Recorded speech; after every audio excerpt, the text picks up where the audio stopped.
காஞ்சிபுரம் தனி நாடாளுமன்ற தொகுதி உறுப்பினராக திமுக வேட்பாளர் சிறுவேடல் கா. செல்வம் அவர்கள் தேர்ந்தெடுக்கப்பட்டு வெற்றி பெற்றதைத் தொடர்ந்து பேரணியாக சென்ற திமுகவினர் பேரறிஞர் அண்ணா அவர்களின் திருவுருவ சிலைக்கு அறிஞர் அண்ணா இல்லத்தில் மாலையிட்டு மலர் தூவி மரியாதை செலுத்தியதைத் தொடர்ந்து பேண்ட் மேளத்திற்கு காஞ்சிபுரம் சட்டமன்ற உறுப்பினர் சிவிஎம்பி எழிலரசன் அவர்கள் குத்து நடனமாடி அனைவரையும் உற்சாகப்படுத்தினார்.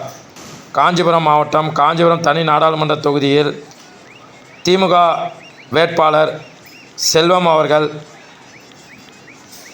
2,21,473 வாக்கு வித்தியாசத்தில் அபார வெற்றி பெற்று காஞ்சிபுரம் தனி நாடாளுமன்ற தொகுதியின் 2வது முறையாக உறுப்பினராக தேர்ந்தெடுக்கப்பட்டதைத் தொடர்ந்து மாவட்ட ஆட்சித்தலைவர் திருமதி கலைச்செல்வி மோகன், சிறு குறு மற்றும் நடுத்தர தொழில்நுட்பத்துறை அமைச்சர் தாமோ அன்பரசன் ஆகியோர் உடன் வெற்றி பெற்ற சான்றிதழை பெற்றார்.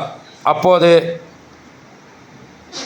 உத்திரமேரூர் சட்டமன்ற உறுப்பினர் கா. சுந்தர், காஞ்சிபுரம் சட்டமன்ற உறுப்பினர் சிவிஎம்பி எழிலரசன், திமுக தலைமை செயற்குழு உறுப்பினர் எம்.எஸ். சுகுமார், மாநகராட்சி மேயர் மகாலட்சுமி யுவராஜ்,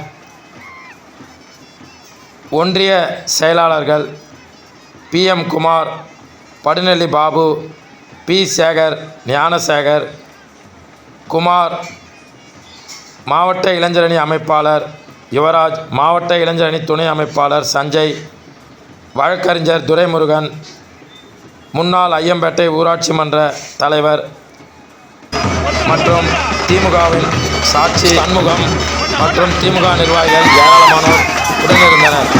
அதனைத் தொடர்ந்து பேரறிஞர் அண்ணா நினைவு இல்லத்தின் வெளியே காஞ்சிபுரம் சட்டமன்ற உறுப்பினர் சிவிஎம்பி எழிலரசன் அவர் 2 வாத்தியத்திற்கு ஏற்றாற் போல குத்து நடனமாடி வெற்றி உணர்ச்சியை கொண்டாடினார்.